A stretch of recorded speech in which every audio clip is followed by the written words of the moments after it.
kwedo duoko makama gibiro ket kumoro achiel. Burani mar Moses Kuria ento biro bedo yo machalo nade e doho maduong' ma Supreme kacha ochiel.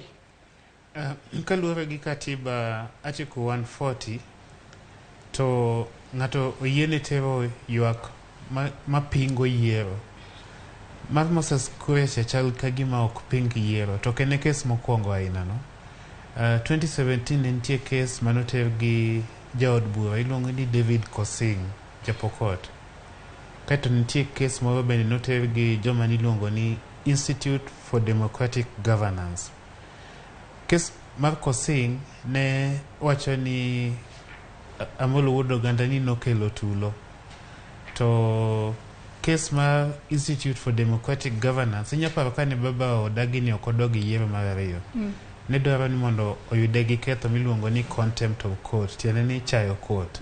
Odhi ataro mar gima doho nowacho. Yes, ni okiluwo kaka judge owacho.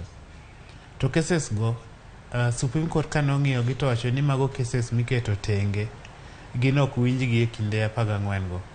Koro aparo ni wang'iane ni to Supreme Court dhi wacho ni kes Moses Kuria ni otime nade.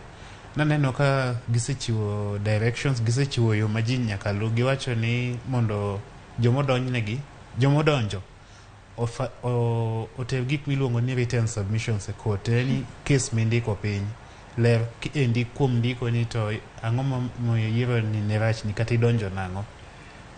Kochopo iluongo ni Friday saa 3 okinyi. Kaito jomodonjnegi bende duok margi